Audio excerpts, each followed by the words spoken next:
ఆయన మాటలు మాట్లాడుతున్నాడు ఏంటంటే ఒకటే సార్ ఆయన నమ్మకం ఏంటంటే ఆంధ్రాలో కొద్దిమంది ప్రజలు అజ్ఞానులు ఉన్నారు. నేను ఏ మాట చెప్పినా సరే వాళ్ళు నమ్మేస్తారు అనేది ఆయన చాలా బలంగా నమ్మే ఒక సిద్ధాంతం అండి. అంటే పాపం అంటే ఎందుకంటే విత్ అంటే అబ్జెక్షన్ అజ్ఞానులు అని అనలేము, పాపం అమాయకులు అని అనుకోవాలి అంతే. ఆ ఇన్ఫ్లుయెన్స్ ఇంకా వాళ్ళు గురవుతున్నారు అంతే.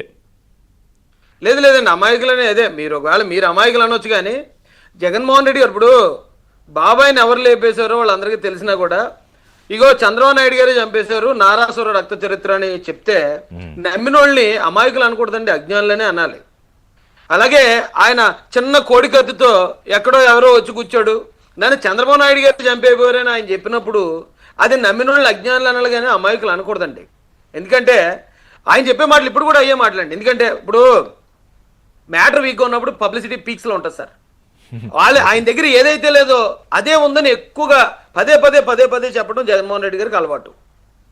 విలువలు విశ్వసనీయత విలువలు విశ్వసనీయత అది బాగా బట్టిపట్టాడండి డైలాగ్ అయినా. కానీ ఆయనలో మనం భూతద్దం పెట్టి ఎదిగితే ఎక్కడ కనపడవు సార్.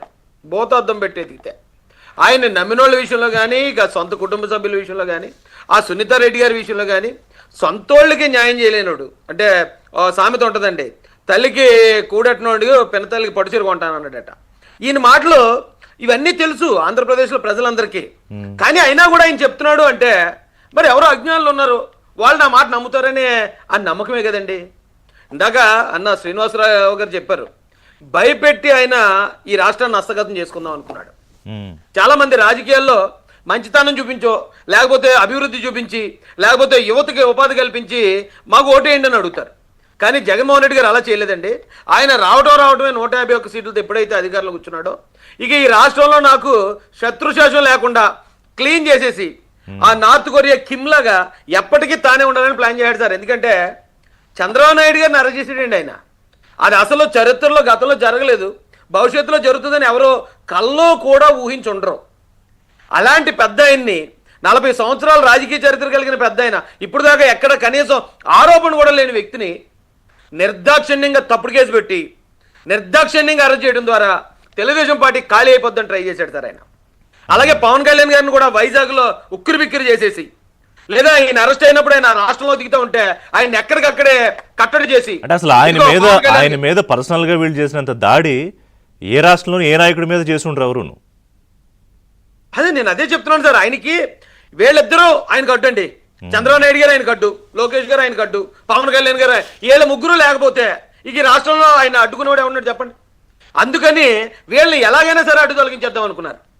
చంద్రబాబు నాయుడు గారి మీద హత్య ప్రయత్నాలు అదే కారణం, లోకేష్ గారి మీద దాడులకు అదే కారణం, పవన్ కళ్యాణ్ గారి మీద ఈ ఉక్కిరి బిక్కిరి చేయడం ఆయన మీద ఫీల్డింగ్ పెట్టడం అదే కారణం. మొత్తం కొలాబ్ చేద్దామని చాలా గట్టి అది ఒక రకంగా చెప్పాలంటే మెచ్చుకోవచ్చండి. అలాంటి ప్రయత్నం అంత ధైర్యంగా చేశాడు. నిజంగా నాయకుల్ని అంతలా ఇబ్బంది పెడుతున్నాడంటే కార్యకర్తలు మనం ఏమైపోతాం అనే చిన్న భయం కనుక ఆ రోజున టీడీపీ జనసేన కార్యకర్తలు వచ్చి ఉంటే ఈవేళ మళ్ళీ జగనే కూర్చుని ఉండండి. కానీ ఆ రోజు ఆంధ్ర ప్రజలందరూ కూడా ఇతని రాక్షసత్వాన్ని ధైర్యంగా ఎదుర్కొన్నారండి. చంద్రబాబు నాయుడు గారు అరెస్ట్ అయినప్పుడు అక్కడ ఎన్ఆర్ఐలే కాదు, ఇక్కడ ఆంధ్రాలోనే కాదు, తమిళనాడు, కర్ణాటక, కేరళ, నార్త్ అమెరికా లేకపోతే ఈ అమెరికా మొత్తం వెస్టర్న్ కంట్రీస్ అన్నింటిలో కూడా ప్రజలు ఉవ్వెత్తిన బయటకు లేచి ఇతన్ని కొట్టిన దెబ్బ వేళ ఆయన్ని 11 కూర్చోబెట్టిందండి.